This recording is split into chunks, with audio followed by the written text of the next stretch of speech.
We hope to be in good health all the time. However, the reality isn't so perfect. There are many people who are living with serious or superficial illnesses. I'm one of them. I so wish I wasn't, but if it is what it is, I must find a way to live with it. Is it too much to ask my husband to understand this?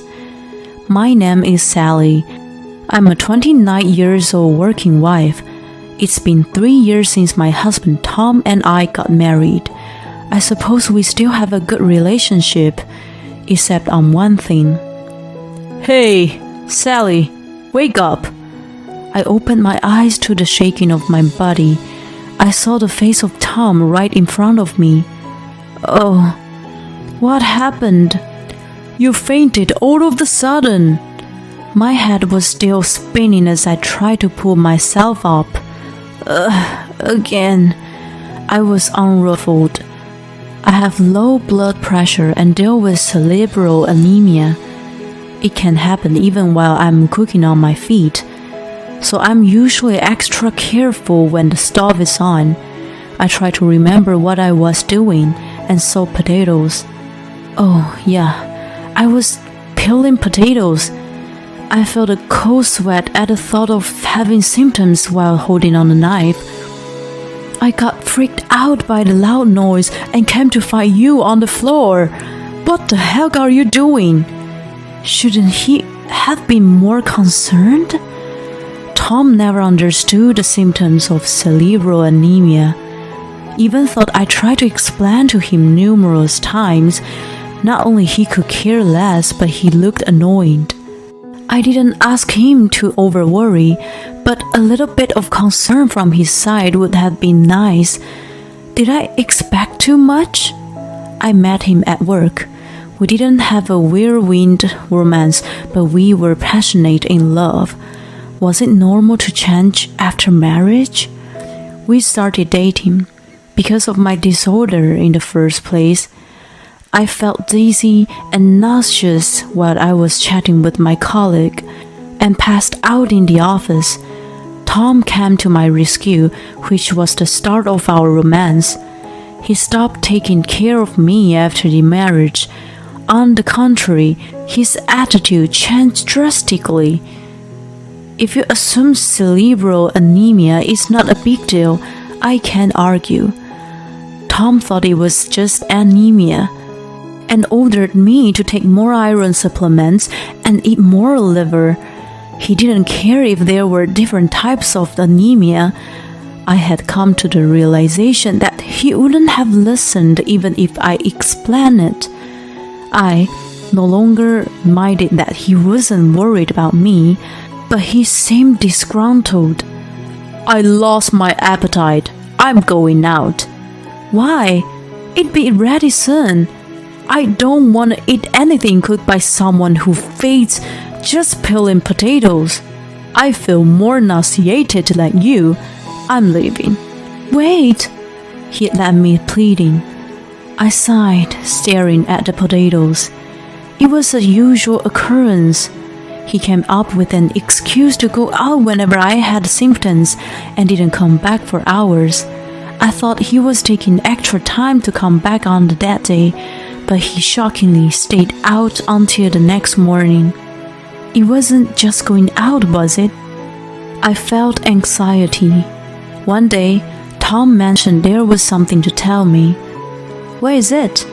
I decided to take my parents to Puerto Rico over the long holiday. Whoa, that sounds amazing. I clapped my hands to the exciting plan. Came to think of it, we never took a trip after our marriage. It was a little bit awkward to go with my in-laws, but we had a good relationship so that it could be fun. Clear ocean, white sand beach. My bikini from last year still fit? My mind was filled with tropical island breeze. But then Tom said, don't assume. I gave him a quizzical look. What do you mean? I'm going with my parents and you are staying back. Why? I yelled out to his unexpected reply. Why should I stay back? You know you're not well, don't you? You pass out just 'cause you stand for a while. You can't even go on sightseeing. We can't enjoy our trip with you there. My symptoms aren't that bad. You're exaggerating, so wrong. I'm just being honest. My parents agreed to, so you're staying. What? It's already been decided no matter what. I already booked a hotel for 3. I was lost for words as I watched him walk out the door. I was preparing dinner, but he let me alone again. I watched Tom cheerfully packing for his trip later on. I contemplated on protesting to his parents, but I was scared to destroy the good relationship I kept with them. Wait, they were the ones trying to break our good relationship. Even though I thought so, I couldn't find the courage to face them. Indeed, standing for a little while did make me faint. It was already too late when I felt dizzy and nauseous. I couldn't predict when the symptoms showed up. It was quite troublesome. I suppose I was a nuisance to have a holiday with. I needed to let it go. As I was thinking while staring blankly at the calendar, oh, wait. I felt dizzy and nauseous. Damn, too late. As my vision started to spin, I worried about sharp objects around me and passed out. Hey, Sally, wake up. I felt the sensation of something pushing my body as I heard Tom's voice. As I expected, I was lying on the floor. I opened my eyes and saw Tom standing over me. Tom? My God, that's enough! How many times do you have to pass out? Ouch! Stop it! You didn't seem to be coming back, so I help you. Be thankful. He was shoving me with his foot out of things. Even though he wasn't actually kicking me, I couldn't believe he was using his foot. I shuffled to get up, but I still felt lightheaded and nauseous that I couldn't get up. I'm feeling sick. As I lay back down on the floor, Tom clicked his tongue. No, it wasn't necessary. I was upset and wanted to confront, but I was too sick to say the word. What did he say to his poor wife next? Hey, I'm leaving now. Be good. I'll be mad if I come back to the mess because you slack on housework. No compassion whatsoever. Huh? Leaving? You know I'm going on a holiday. It's almost time for my flight. I'm on my way out. Wait a sec. Help me get up. Least, help me get to the bed. I'm gonna throw up. No way. Don't be such a baby for just a vertigo. There's still enough time to catch the plane, right? Don't you even have a decency to take your sick wife to the bed? My unspoken protest was clearly ignored, and he walked out the door. I laid on the floor alone as I watched the door close behind him. No way! That's diabolical! Aren't you pissed off? Of course I am. That's why I'm venting on you. I complained to my colleague next day. She was astounded and upset. See? Anyone who wouldn't have thought it was terrible. After Tom left, I managed to get up on my own and then cried going over what he just said. I had been feeling mistreated by him, but that was the coldest. My colleague's kindness wasn't enough to make me feel better. What am I going to do? I was feeling stressed when I received a call that night. I was drinking alone to ease my anxiety as I saw the name on the screen and was surprised. It was my father-in-law. He was supposed to be on a trip with Tom. Did something happen to him? Sobering up at once, I answered the call in panic. Yes, hello? Oh, Sally. Sorry to bother you at night. He sounded down. Don't worry. Is something wrong? It's kind of sudden. His words that followed astounded me. Next day, my phone kept vibrating in a quiet room. It was Tom calling. Hello. Hey, Sally. How's it going? It's sunny and amazing here. Have you been good? His cheerfulness annoyed me. I imagined him with a smug smile on the other side of the phone. I'm busy right now. What do you want? Why? You sound in a bad mood. Are you mad to be left behind? I'll get you a souvenir. What do you want? I let out a deep sigh to his light-heartedness and said I was busy. I'm at your mother's wake right now, so let's talk later. What? There was a long pause before he could finally make a word. His dumbness annoyed me even more. I said I was at your mother's wake. Huh? Wait, but what? Right, I was at that moment at mother-in-law's wake. I know, it's a shock, isn't it? She's supposedly with you in Puerto Rico. It can't be her wake. It is thought. Surprisingly, your father is here too. It's really strange, isn't it? He is also supposedly with you. It's unbelievable but all true. So, that's what is happening right now. I hung up on him and turned off my phone. The wake was carried out peacefully, and it was a nightfall. Mother! What are you wearing? Tom showed up screaming when his family and relatives were having dinner. I had to remark on his appearance. He was dressed in a bright blue hibiscus print shirt. The way his just out of the tropical island look was stepped with cold stares.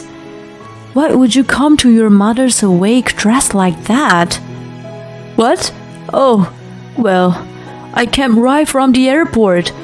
My phone was off, so he called his father. He rushed back as soon as he got the detail and didn't think to change his clothes. Never mind. What's going on? You heard. Your mother passed away.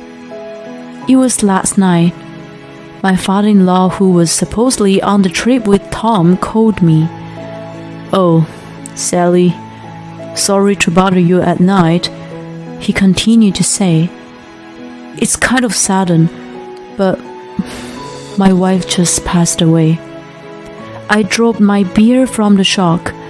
Liquid poured out on the floor, but I couldn't move. She suddenly collapsed at home this morning. I called an ambulance, but she didn't make it. The cause of death was a heart attack. I couldn't believe it. She looked healthy. I thought she was going to live for a long time. I couldn't believe it. She was supposedly on the trip with Tom. I can't believe it. You're cheating on me. What? Tom froze hearing my words. I didn't need to continue as someone else took over. You idiot! You lied and went on a holiday with your girlfriend? Dad, what do you mean? I was disgusted by the way he pretended and said, Guess what? You left all the evidence at home, and you think I'm not gonna find them? In fact, I went through his things right after the call with my in-laws. As expected, I found millions of proof. There were many unexplainable transactions on his credit card and hotel receipts. I found many photos of him and his girlfriend in his computer. The confirmation of his trip too came out. The number of guests shown on it was only 2 instead of 3. Moreover, why do you post pictures of you and your girlfriends on social media? What are you thinking? Surprisingly, he posted pictures during the trip. He wasn't stupid enough to blatantly show 2 of them together, but her reflection was clear on glass window in the pictures. What an idiot. Thank you for leaving proof. I have no affection towards someone who left me while I was sick. I can divorce with no regret. Divorce? Wait, it's not what you think. It's not. What's not? It's nothing but cheating, isn't it? No, it is not. He was unable to say anything else. Just go back to Puerto Rico. She's waiting for you, right? I rolled my eyes. He kept pleading, but he was silenced by the sudden roar. You fool! You're a disgrace of the family! Wait, what are you doing here? Why wouldn't I be awake on my sister-in-law? The one scolding was a brother of my father-in-law. In other words, uncle of Tom. At that moment, Tom finally realized that not only his dad and me, but the entire relatives were surrounding him. Wait, it's a misunderstanding. What did we misunderstand? Taking a trip with your girlfriend and leaving your wife behind? You even used your parents for your lie. That is because... Tom couldn't say anything back, cornered by his uncle. His father, too, moved in front of him and said, Tom, I'm ashamed to have a son like you. Besides, you show up dressed like that at your own mother's wake. I no longer think you as my son. I'm going to cut ties with you. Of course, you are terminated from your job. In fact, Tom worked in his family's business. He had never been able to keep his job anywhere. He was actually fired at a company where we met. After making many mistakes, his dad and uncle saved him then. No, that's not fair. Shut up. You disregard your wife when she falls ill and go on a trip with your girlfriend. You're in no position to complain. You better pack up your things at work. Wait.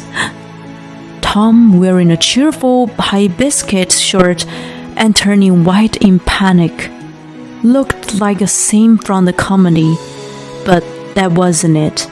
I added some stress on him. Don't come back home anymore. I packed up your stuff and sent them to your father's house. What the? How could you do such a selfish thing? Why not? The apartment is in my name. Did you forget? I have no interest in sharing it with a cheater. There's no space for you there. I can't let you in even you show up. By the way, I changed the lock so you can't get in anyway. Oh my God! Tom screamed and crumbled down on the floor. Afterward, I hired a lawyer and divorced Tom.